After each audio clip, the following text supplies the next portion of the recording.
Hello and welcome. My name is Alan, and today we're doing more. A Testament of Hope, the speeches and writings of Dr. Martin Luther King Jr. Let's get back into this. Finish up chapter 4. Nevertheless, in spite of positive aspects of Black Power, which are comparable both with what we have sought to do in the civil rights movement all along without the slogan, the negative values, I believe, prevent it from having the substance and program to become the basic strategy for civil rights movement in the days ahead. Beneath all the satisfaction of a gratifying slogan, Black Power is a nihilistic philosophy born out of a conviction that the Negro can't win. It is, at bottom, the view that American society is so hopelessly corrupt and enmeshed in evil that there is no possibility of salvation from within. Although this thinking is understandable as a response to a white power structure that never completely committed itself to true equality for the Negro, and a die-hard mentality that sought to shut all windows and doors against the winds of change, it nonetheless carries the seeds of its own doom. Before this country, virtually all revolutions had been based on hope and hate. The hope was repressed in the rising expectation of freedom and justice. The hate was the expression of bitterness toward the perpetrators of the old order. It was the hate that made revolutions bloody and violent. What was new about Mahatma Gandhi's movement in India was that he mounted a revolution on hope and love, hope and nonviolence. This same new emphasis characterized the civil rights movement in our country dating from the Montgomery bus boycott of 1956 on to the Selma movement of 1965. We maintained the hope while transforming the hate of traditional revolutions into positive nonviolent power. As long as the hope was fulfilled, there was little questioning of nonviolence. But when the hopes were blasted, when people came to see that in spite of the progress, their conditions were still insufferable, when they invoked or when they looked out and saw more poverty, more school segregation, and more slums, despair began to set in. Unfortunately, the hope diminishes, the hate is often turned most bitterly towards those who originally built up the hope. In all the speaking that I have done in the United States before varied audiences, including some hostile whites, the only time that I have been booed was one night in a Chicago mass meeting by some young members of the Black Power movement. I went home that night with an ugly feeling. Selfishly, I thought of my sufferings and sacrifices over the past 12 years. Why would they boo one so close to them? But as I lay awake thinking, I finally came to myself, and I could not, for the life of me, have less than patience and understanding for these young people. For 12 years, I and others like me had held out radiant promises of progress. I had preached to them about my dream. I had lectured to them about the not too distant day when they would have freedom. All have, all here and now, I had urged them to have faith in America and in white society. Their hopes had soared. They were now booing because they felt that we were unable to deliver on our promises. They were booing because we had urged them to have faith in people who had too often proved to be unfaithful. They were now hostile because they were watching the dream that they had so readily accepted turn into a frustrating nightmare. But revolution, though born of despair, cannot long be sustained by despair. This is the ultimate contradiction of the Black Power movement. It claims to be the most revolutionary wing of the social revolution taking place in the United States. Yet, it rejects the one thing that keeps the fire of revolution burning, the ever-present flame of hope. When hope dies, a revolution degenerates into an undiscriminating catch-all for evanescent and futile gestures. The Negro cannot entrust his destiny to a philosophy nourished solely on despair, or a slogan that cannot be implemented into a program. The Negro's disappointment is real and part of the daily menu of our lives. One of the most agonizing problems of human experience is how to deal with disappointment. In our individual lives, we all too often still distill our frustrations into an essence of bitterness, or drown ourselves in the deep waters of self-pity, or adopt a fatalistic philosophy that whatever happens must happen and all events are determined by necessity. These reactions poison the soul and scar the personality, always harming the person who harbors them more than anyone else. The only healthy answer lies in one's honest recognition of disappointment, even as he still clings to hope. One's acceptance of finite disappointment, even while clinging to an infinite hope.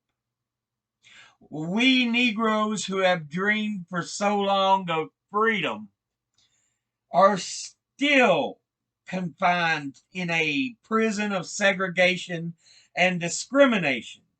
Must we respond with bitterness and cynicism? Certainly not, for we can lead to black anger so desperate that it ends in black suicide. Must we turn inward to self-pity? Of course not, for this can lead to a self-defeating black paranoia. Must we conclude that we cannot win? Certainly not, for this can lead to a black nihilism that seeks disruption for disruption's sake. Must we, by fatalistically concluding that segregation is a foreordained uh, pattern of the universe, resign ourselves to oppression? Of course not. For passively to cooperate with an unjust system makes the oppressed as evil as the oppressors. Our most fruitful course is to stand firm, move forward non-violently, accept disappointments, and cling to hope. Our determined refusal not to be stopped will eventually open the door to fulfillment. By recognizing the necessity of suffering in a righteous cause, we may achieve our humanity's full stature. To guard ourselves from bitterness, we need the vision to see in this generation's ordeals the opportunity to transfigure both ourselves and American society. In 1956, I flew from New York to London in the propeller type aircraft that required 9.5 hours for a flight, now made in hours by jet. Returning from London to the United States, the stewardess announced that the flying time would be 12.5 hours. The distance was the same. Why an additional 3 hours? When the pilot entered the cabin to greet the passengers, I asked him to explain. You must understand about the winds, he said. When we leave New York, a strong tailwind is in our favor, but when we return, a strong headwind is against us. Then he added, don't worry. These 4 engines are capable of battling the winds.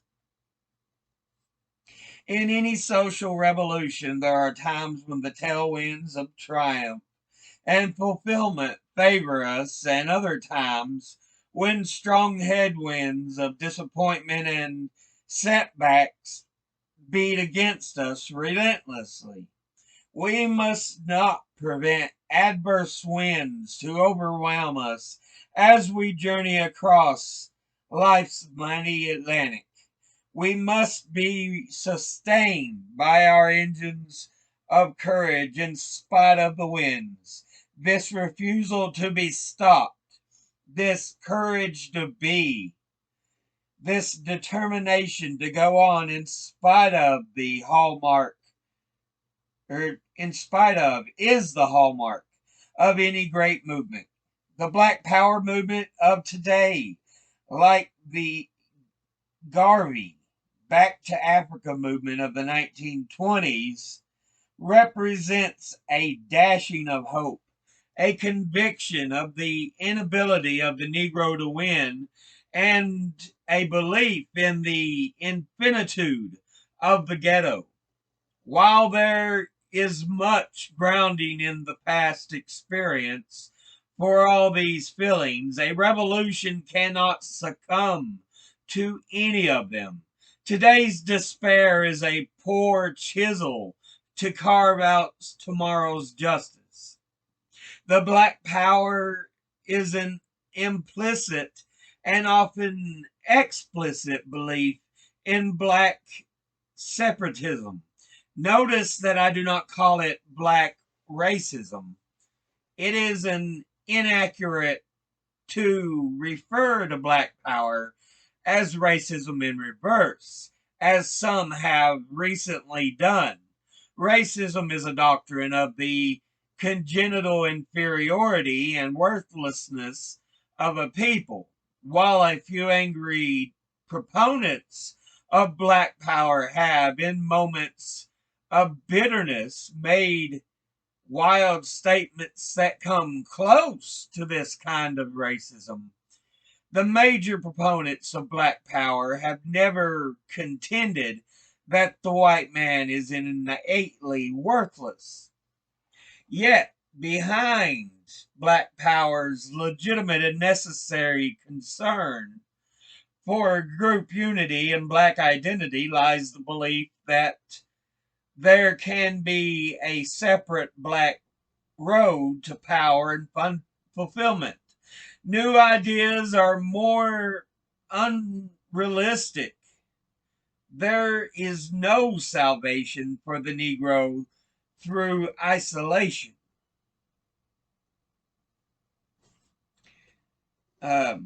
One of the chief affirmations of Black Power is to call for the mobilization of political strength for Black people. But we do not have to look far to see that the effective political power for Negroes cannot come through separatism. Granted that there are cities and counties in the country where the Negro is in a majority, there are so few that concentration of them alone around would still leave the vast majority of Negroes out of the mainstream of American political life. Out of the 80 odd counties in Alabama, the state where SNCC sought to develop in all black party, only only 9 have a majority Negroes. Even if the blacks could control each of these counties, they would have little influence in the overall state politics. They could do little to improve conditions in the major Negro population centers of Birmingham, Mobile, and Montgomery. There are still relatively few congressional districts in the South that have such large Black majorities that Negro candidates could have been elected without the aid of whites. It is a sounder program to concentrate on the election of 2 or 3 Negro congressmen from predominantly Negro districts, or to concentrate on the election of 15 uh, Negro congressmen from southern districts, where a coalition of Negro and white moderate voters is possible.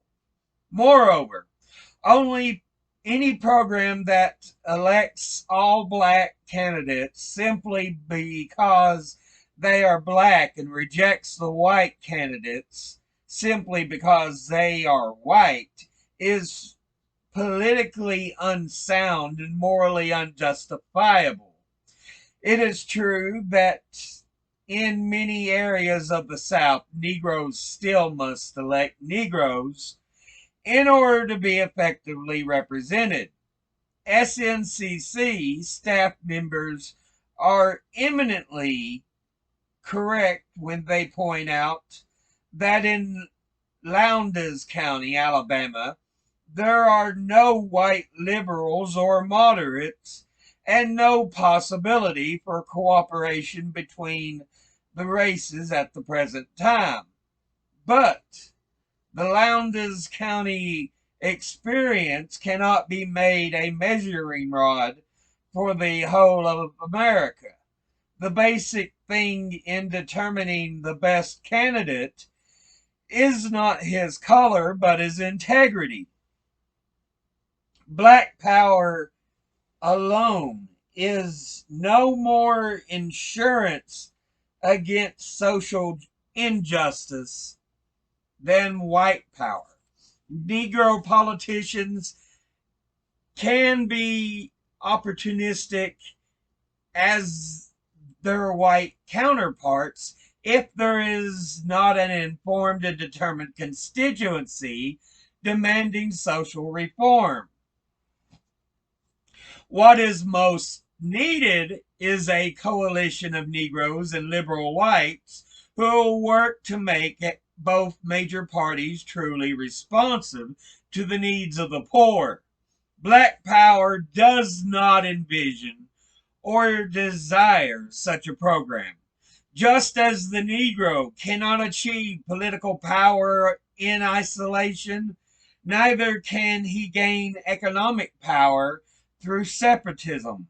While there must be a continued emphasis on the need for blacks to pool their economic resources and withdraw consumer support from discriminating firms, we must not be oblivious to the fact that the larger economic problems confronting the Negro community will only be solved by federal programs involving billions of dollars.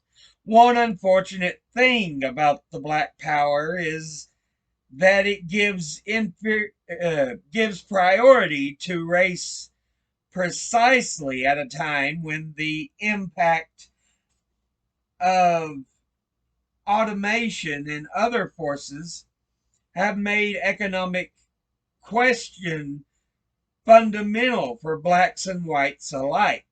In this context, a slogan, "Power for the Poor People," would be much more appropriate than the slogan, "Black Power."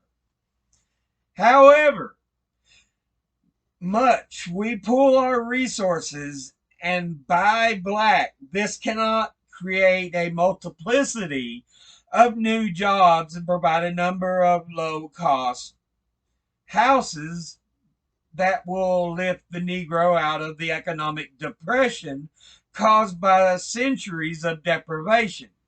Neither can our resources supply quality integrated education. All of this requires billions of dollars, which only an alliance of liberal labor civil rights forces can stimulate.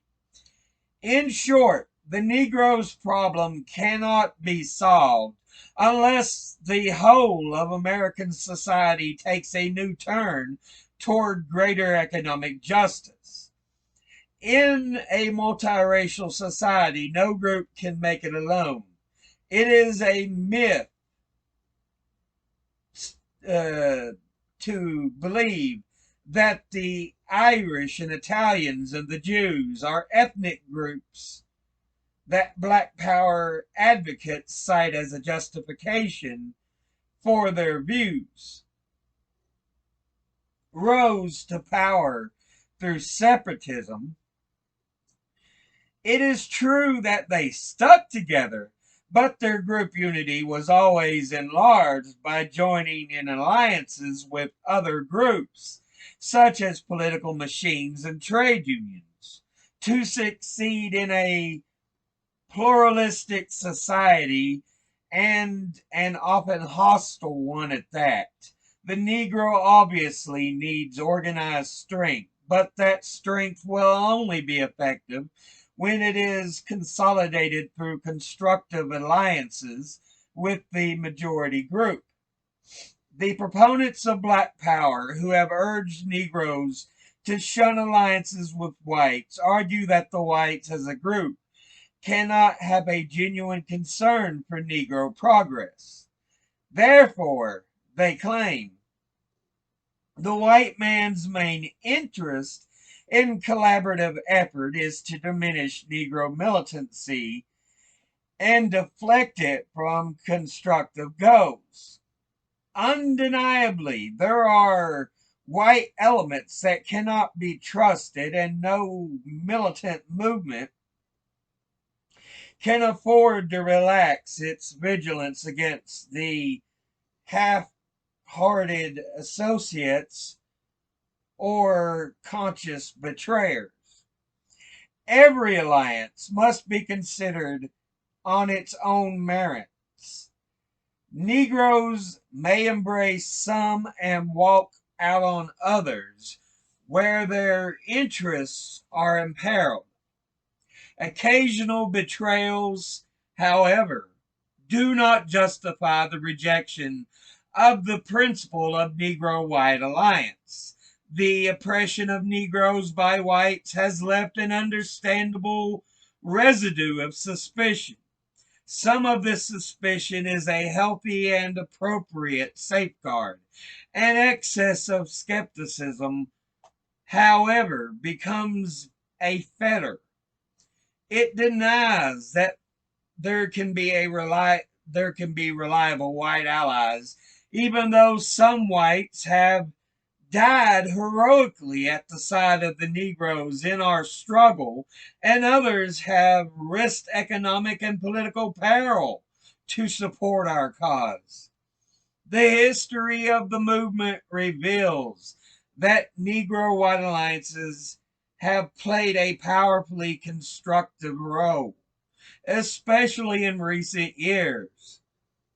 While Negro initiative, courage, and imagination precipitated in the Birmingham and Selma confrontations and revealed the harrowing injustice of segregated life, the organized strength of Negroes alone should have been insufficient to move Congress and the administration without the weight of the aroused conscience of white America. In the period ahead, Negroes will continue to need this support. 10% of the population cannot, by tensions alone, induce 90% of the change, 90% to change a way of life. Within the white majority, there exists a substantial group who cherish democratic principles above privilege and who have demonstrated a will to fight side by side with the Negro against injustice. Another and more substantial group is composed of those having common needs, more with the Negro who will benefit equally with him in the achievement of social progress. There are, in fact, more poor white Americans than there are Negro. Their need for a war on poverty is no less desperate than the Negroes. In the South, they have been deluded by race prejudice and largely remained aloof from the common action. Ironically, with this posture, they were fighting not only the Negro, but themselves. Yet there are already signs of change. Without formal alliances, Negroes and whites have supported the same candidates in many de facto electoral coalitions in the South because of sufficiently served his own needs. The ability of Negroes to enter alliances is a mark of our growing strength, not of our weakness. In entering an alliance, the Negro is not reliant on white leadership or ideology. He is taking his place as an equal partner in a common endeavor. His organized strength and his new independence have paved the way for alliances. Far from being independence, far from losing independence in an alliance, he is using it for constructive and multiplied gains. Negroes must shun the very narrow mindedness that in others has so long been the source of their own actions, their own afflictions. We have reached the stage of organized strength and independence to work securely in alliance.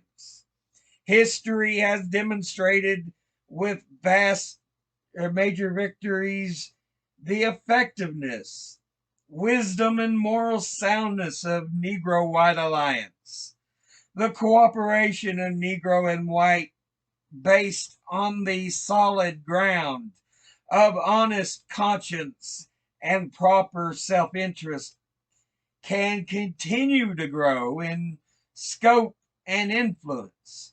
It can attain the strength to alter basic institutions by democratic means. Negro isolation can never approach this goal. In the final analysis, the weakness of black power is its failure to see that the black man needs the white man and the white man needs the black man.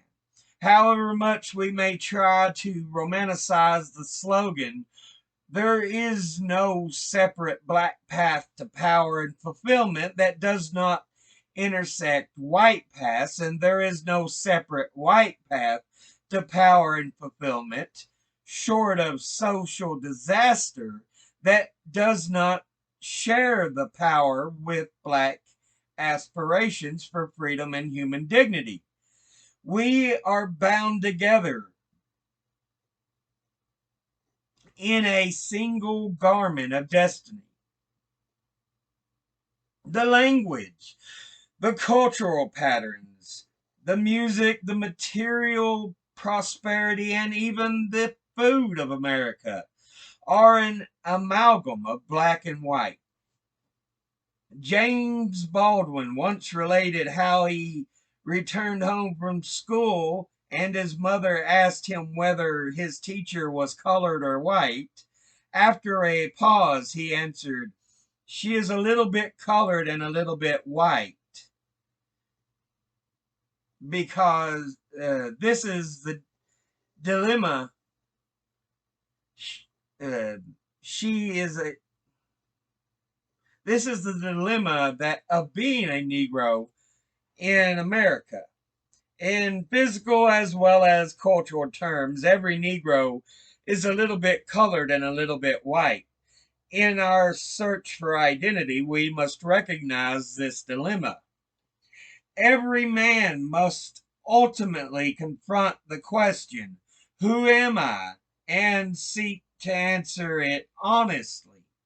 One of the first principles of personal adjustment is the principle of self acceptance. The Negro's greatest dilemma is that in order to be healthy, he must accept his ambivalence.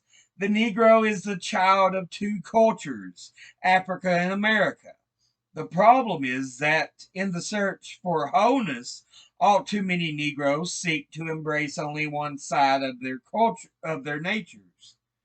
Some, seeking to reject their heritage, are ashamed of their color, ashamed of black art and music, and determine what is beautiful and good by the standards of white society. They end up frustrated and without cultural roots. Others seek to reject everything American and to identify totally with Africa, even to the point of wearing African clothes. But this approach leads to frustration because the American Negro is not an African. The old Hegelian synthesis still offers the best answer to many of life's dilemmas. The American Negro is neither totally African nor totally Western. The Afro American, a true hybrid, a combination of two cultures. Who are we? We are the descendants of slaves. We are the offspring of noble men and women who were kidnapped from their native land and chained in ships like beasts. We are the heirs of a great and exploited continent known as Africa. We are the heirs of a past of rope, fire, and murder. I, for one, am not ashamed of this past. My shame is for those who became so inhuman that they could inflict this torture upon us. But we are also Americans. Abused and scorned though we may be, our destiny is tied up with the destiny of America. In spite of the psychological appeals of identification with Africa, the Negro must face the fact that America is now his home, a home that he has helped to build through blood, sweat, and tears. Since we are Americans and the solution to our problem will not come through seeking to build a separate black nation within a nation, but by finding that creative minority of the concern from the oftentimes apathetic majority, and together moving toward the colorless power that we all need for security and justice. In the first century BC, Cicero said, freedom is participation in power. Negroes should never want all power because they should deprive others of their freedom. By the same token, Negroes can never be content without participation in power. America must be a nation in which its multiracial people are partners in power. This is the essence of democracy toward which all Negro struggles have been directed since the distant past when he was transplanted here in chains. Probably the most destructive feature of Black Power is its unconscious and often conscious call for retaliatory violence.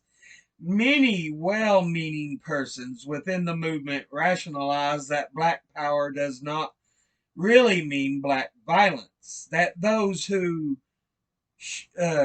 shout the slogan don't really mean it that way, and that the violent connotations are solely the distortions of a vicious press.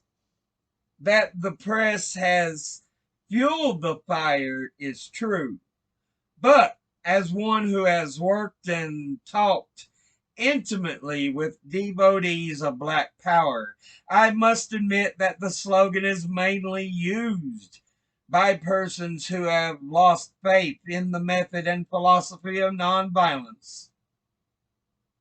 I must make it clear that no guilt by association is intended. Both Floyd McKissick and Stokely Carmichael have declared themselves opponents of aggressive violence. This clarification is welcome and useful, despite the persistence of some of their followers in examining the uses of violence. Over cups of coffee in my home in Atlanta and apartment in Chicago, I have often talked late at night and over into the small hours of the morning with the proponents of Black Power who argue passionately about the validity of violence and riots. They don't quote Gandhi or Tolstoy. Their Bible is Frantz Fanon's The Wretched of the Earth. This black psychiatrist from Martinique who went to Algeria to work with the National Liberation Front in its fight against the French argues in his book, a well-written book, incidentally, with many penetrating insights, that violence is a psychology, healthy and tactically sound method for the oppressed. And so, realizing that they are a part of the vast company of the wretched of the earth, these young American Negroes who are predominantly involved in the Black Power movement often quote Fanon's belief that violence is the only thing that will bring about the liberation. As they say, sing us no songs of no nonviolence, sing us no songs of progress. For nonviolence and progress belong to the middle class Negroes and whites, and we are not interested in you. As we have seen, the first public expression of disenchantment with nonviolence arose around the question of self-defense. In a sense, this is a false issue, for the right to defend one's home and one's person when attacked has been guaranteed through the ages by common law. In a nonviolent demonstration, however, self-defense must be approached from another perspective. The cause of the demonstration is the existence of some form of exploitation or oppression that has made it necessary for the men of courage and goodwill to protest the evil. For example, a demonstration against de facto school segregation is based on the awareness that a child's mind is crippled by the inadequate educational opportunities. The demonstrator agrees that it is better to suffer publicly for a short time to end the crippling evil of school segregation than to have generation after generation of children suffer in ignorance. In such a demonstration, the point is made that the schools are inadequate. This is the evil one seeks to dramatize. Anything else distracts from the point and interferes with the confrontation of the primary evil. Of course, no one wants to suffer and be hurt, but it is more important to get at the cause than to be safe. It is better to shed a little blood from the blow to the head or a rock thrown by an angry mob than to have children by the thousands finishing high school who can only read at a 6th grade level. Furthermore, it is dangerous to organize a movement around self-defense. The line of demarcation between defensive violence and aggressive violence is very thin.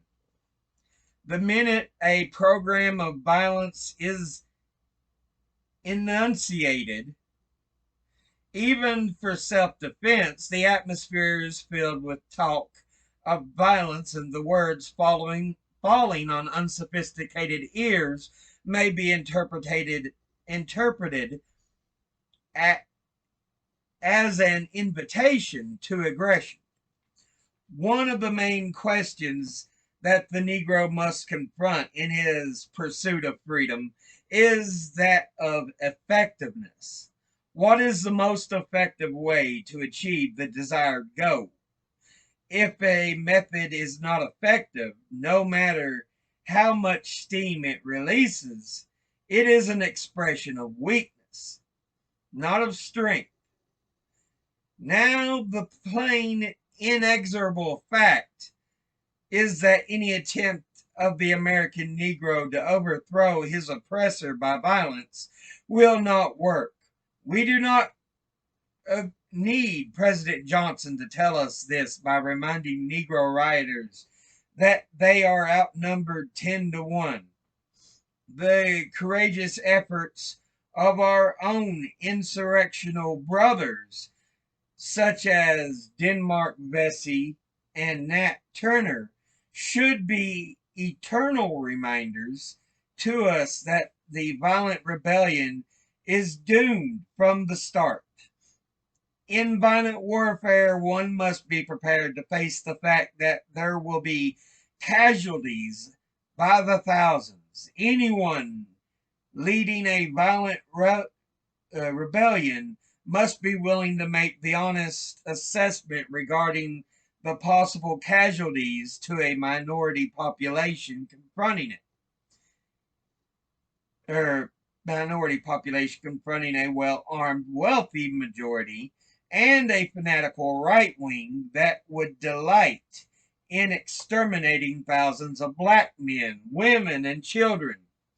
Arguments that the American Negro is a part of the world which is two-thirds colored, and that there will come a day when the oppressed people of color will violently rise together to throw off the yoke of white oppression, are beyond the realm of serious discussion. There is no colored nation, including China, that now shows even the potential of leading a violent revolution of color in any international proportions. Ghana, Zambia, Tanganyika, and Nigeria are so busy fighting their own battles against poverty, illiteracy, and subversive influence of neocolonialism that they offer little hope to Angola, Southern Rhodesia, and South Africa, much less to the American Negro. The hard code fact today indicate that the hope of the people of color in the world may well rest on the American Negro and his inability to reform the structure of the racist imperialism from within, and thereby turn the technology and wealth of the West to the task of liberating the world from want. The futility of violence in a struggle for racial justice has been tragically etched in all the recent Negro riots. There is something painfully sad about a riot. One sees screaming youngsters and angry adults fighting hopelessly and aimlessly against impossible odds. Deep down within them, you perceive a desire for self-destruction and a suicidal longing. Occasionally, Negroes contend that the 1965 Watts riot and other riots in various cities represented effective civil rights action. But those who express this view always end up with stumbling words when asked what concrete gains have been won as a result. At best, the riots have produced a little additional anti-poverty money allotted by frightened government officials and a few water sprinklers to cool the children of the ghettos. It is something like improving the food in a prison while the people remain securely incarcerated behind bars. Nowhere have the riots won any concrete improvement, such as have the organized protest demonstrations. It is not overlooking the limitations of nonviolence and the distance we have yet to go to point out that the remarkable record of achievements that have already come through nonviolent action. The 1960 sit-ins desegregated lunch counters in more than 150 cities within a year. The 1961 Freedom Rides put an end to segregation in interstate travel. The 1956 bus boycott in Montgomery, Alabama, ended segregation on the buses not only in that city, but in practically every city in the South. The 1963 Birmingham movement and the climactic March on Washington won passage of the most powerful civil rights law in a century. The 1965 Selma movement brought enactment of the Voting Rights Act. Our nonviolent marches in Chicago last summer brought about a housing agreement which, if implemented, will be the strongest step toward open housing taken in any city in the nation. Most significant is the fact that this progress occurred with minimum human sacrifice and loss of life. Fewer people have been killed in 10 years of nonviolent demonstrations across the South than were killed in one night of rioting in Watts. When one tries to pin the advocates of violence as to what acts would be effective, the answers are blatantly illogical. Sometimes they talk of overthrowing racist state and local governments. They fail to see that no internal revolution has ever succeeded in overthrowing a government by violence unless the government has already lost the allegiance and effective control of the armed forces. Anyone in his right mind knows that this will not happen in the United States. In a violent racial situation, the power structure has the local police, the state troopers, the National Guard, and finally the Army to call on, all of which are predominantly white. Furthermore, few, if any, violent revolutions have been successful unless their violent minority had the sympathy and support of the non-resisting majority. Castro may have had only a few Cubans actually fighting with him, but he would never have overthrown the Batista regime unless he had the sympathy of the vast majority of the Cuban people. It is perfectly clear that a violent revolution on the part of American blacks would find no sympathy and support from the white population and very little from the majority of Negroes themselves. There is no time for romantic illusions and empty philosophical debates about freedom. This is a time for action that is needed. What is needed is a strategy for change, a tactical program that will bring the Negro into the mainstream of American life as quickly as possible. So far, this has only been offered by nonviolent movement. Without recognizing this, we will end up with solutions that don't solve, answers that don't answer, and explanations that don't explain. Beyond the pragmatic validity, invalidity of violence, it is its inability to appeal to conscience.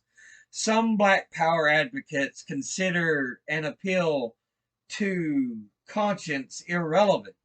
A Black Power exponent said to me not long ago, "To hell with conscience and morality. We want power, but power and morality must go together.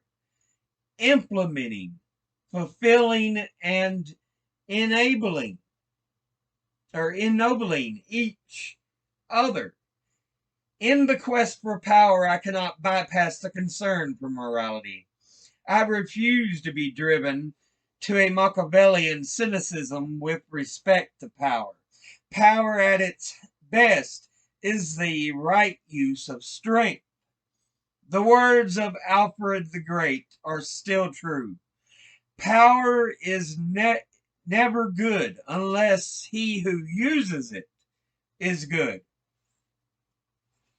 Nonviolence is power, but it is the right and good use of power. Constructively, it can save the white man as well as the Negro. Racial segregation is buttressed by such irrational fears as loss of preferred economic privilege, altered social status, intermarriage, and adjustment to new situations. Through sleepless nights and haggard days, numerous white people struggle pitifully to combat these fears by following the path of escape. Some seek to ignore the questions of race relations and to close their minds to the issues involved. Others, placing their faith in legal maneuvers, counsel massive resistance. Still others hope to drown their fears by engaging in acts of meanness and violence toward their Negro brethren. But how futile are all these remedies! Instead of eliminating fear, they instill deeper and more pathological fears. The white man, through his own efforts, through education and goodwill, through searching his conscience, and through confronting the fact of integration, must do a great deal to free himself of these paralyzing fears. But to master fear, he must depend on the spirit of the Negro generates toward him. Only through our adherence to nonviolence, which also means love in its strong and commanding sense, will the fear in the white community be mitigated. A guilt-ridden white minority fears that if the Negro attains power, he will, without restraint or pity, act to revenge the accumulated injustices and brutality of the years. The Negro must show that the white man has nothing to fear, for the Negro is willing to forgive. A mass movement exercising nonviolence and demonstrating power under discipline should convince the white community that as such a movement attains strength, its power would be used creatively and not for revenge. In a moving letter to his nephew on the 100th anniversary of the Emancipation, James Baldwin wrote concerning white people: "The really terrible thing, old buddy, is that you must accept them. And I mean that very seriously. You must accept them, and accept them with love. For these innocent people have no other hope. They are, in effect, still trapped in a history which they do not understand. And until they understand it, they cannot be released from it.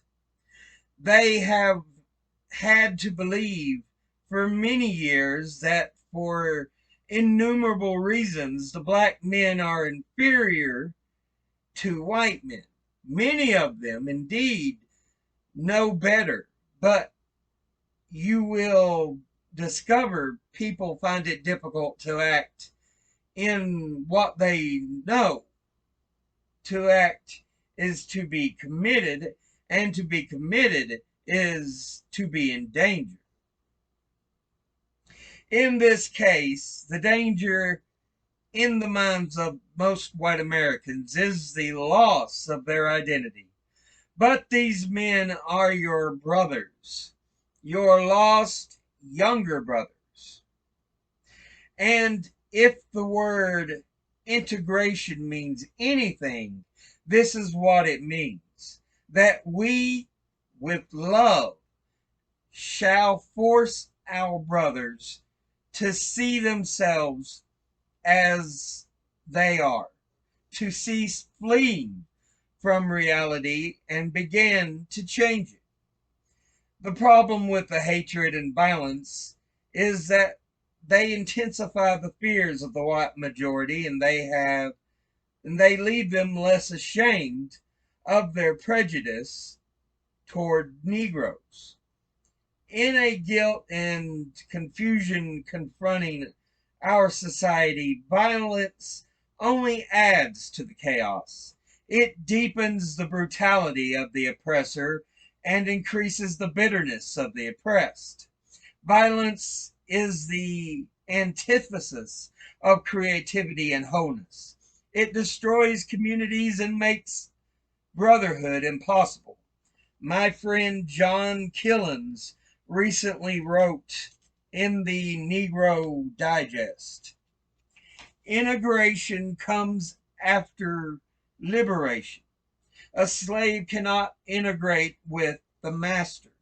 His, in the whole history of revolts and revolutions, integration has never been the main slogan of the revolution. The oppressed fights to free himself from the oppressor, not to integrate with him. Integration is the step after freedom, when the freedom makes up his mind as to whether he wishes to integrate with his former master. At first glance, this sounds very good, but after reflection, one has to face some inescapable facts about the Negro in American life. This is a multiracial nation where all groups are dependent on each other, whether they want to recognize it or not. In the vast interdependent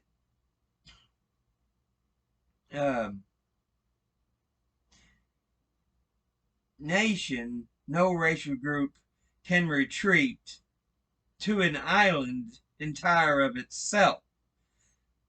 The phenomena of integration and liberation cannot be neatly divided as Killens would have it. There is no theoretical and sociological divorce between liberation and integration. In our kind of society, liberation cannot come without liberation cannot come without integration, and integration cannot come without liberation. I speak here of integration in both of the ethical and political senses. On the one hand, integration is a true intergroup, interpersonal living, and on the other hand, it is the mutual sharing of power. I cannot see how the Negro will be housing and or I cannot see how the Negro will be totally liberated from the crushing weight of poor education, squalid housing, and economic strangulations until he is integrated with power into every level of American life. Mr. Killen's assertion might have some validity in a struggle of independence from a foreign invader, but the Negro struggle in America is quite different from the more difficult than the struggle for independence. The American Negro will be living tomorrow with the very people against whom he is struggling today. The American Negro is not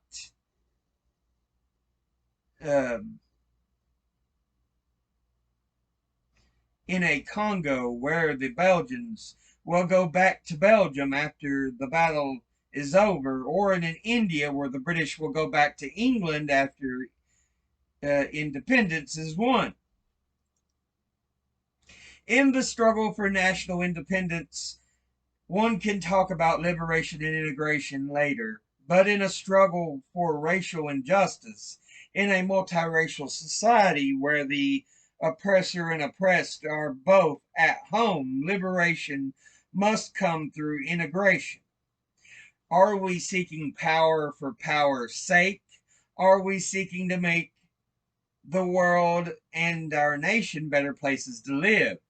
If we seek the latter, violence can never provide the answer. The ultimate weakness of violence is that it is a descending spiral, begetting the very thing it seeks to destroy. Instead of diminishing evil, it multiplies it.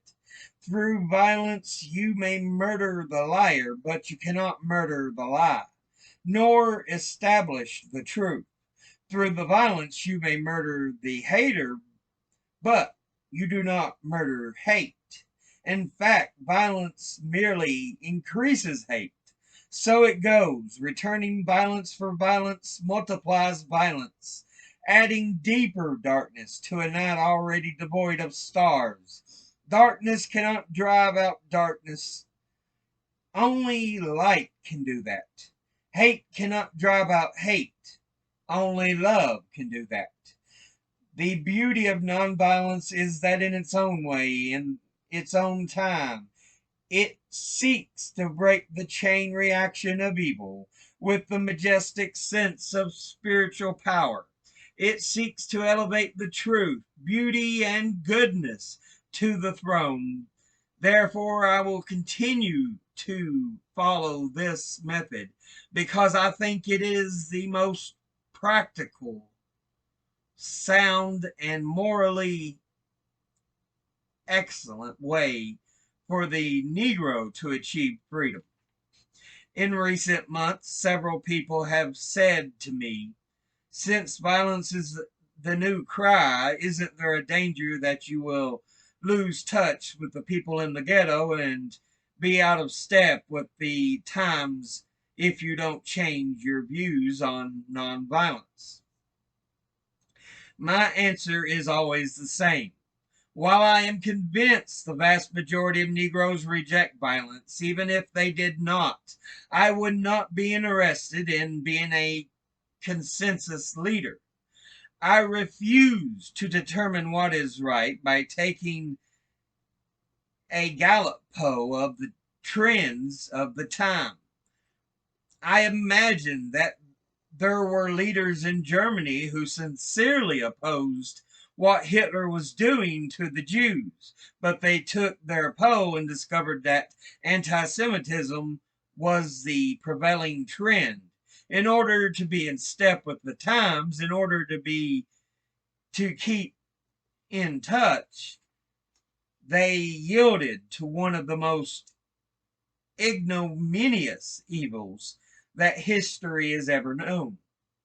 Ultimately, a genuine leader is not a searcher for consensus without a motor of consensus. I said on one occasion, if every Negro in the United States turns to violence, it will choose to be that one lone voice preaching that this is the wrong way. Maybe this sounded like arrogance, but it was not intended that way. It was simply my way of saying that I would rather be a man of conviction than a man of conformity. Occasionally in life, one develops a conviction on precious and meaningful, so precious and meaningful that he will stand on it till the end. This is what I have found in nonviolence. One of the greatest paradoxes of the Black Power movement is that it talks unceasingly about not imitating the values of white society, but in advocating violence, it is imitating the worst, the most brutal, and the most uncivilized value of American life. American Negroes have not been mass murderers. They have not murdered children in Sunday school and have not, nor have they hung white men on trees bearing strange fruit. They have not been hooded perpetrators of violence, lynching human beings at will and drowning them at whim. This is not to imply that the Negro is a saint who abhors violence.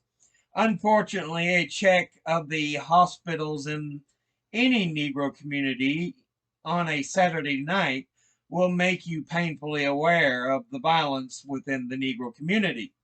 By turning this hostility and frustration with the larger society inward, the Negro often inflicts terrible acts of violence on his own black brother. This tragic problem must be solved, but I would not advise Negroes to solve the problems by turning these inner hostilities toward or outward toward the murdering of whites. This would substitute one evil for another. Nonviolence provides a healthy way to deal with understandable anger. I am concerned that Negroes achieve full status as citizens and human beings here in the United States.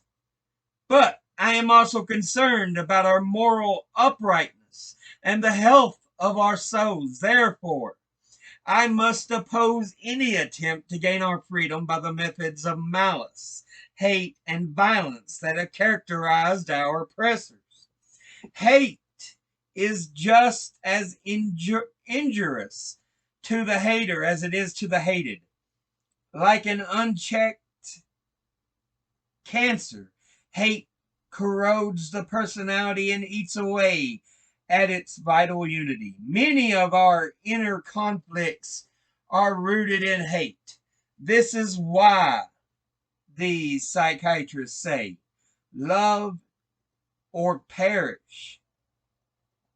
I have seen hate expressed in the countenances of too many Mississippi and Alabama sheriffs to advise the Negro to sink to the miserable level.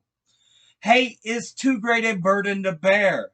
Of course, you may say that it is not practical. Life is a matter of a matter of getting even and hitting back, of dog eat dog. Maybe in some distant utopia, you say, the idea will work, and not in the hard, cold world in which we live. My only answer is that mankind has followed the so-called practical way for a long time now, and it has led inexorably to deeper confusion and chaos. Time is cluttered with the wreckage of individuals and communities that surrendered to hatred and violence. For the salvation of our nation and the salvation of mankind, we must follow another way. This does not mean that we abandon our militant efforts. With every ounce of our energy, we must continue to rid our nation of the incubus of racial injustice.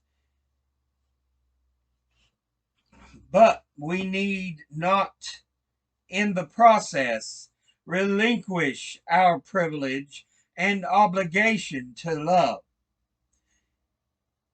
Fanon says, at the end of the wretched of the earth, so, comrades, let us not pay tribute to Europe by creating states, institutions, and societies which draw their inspiration from her.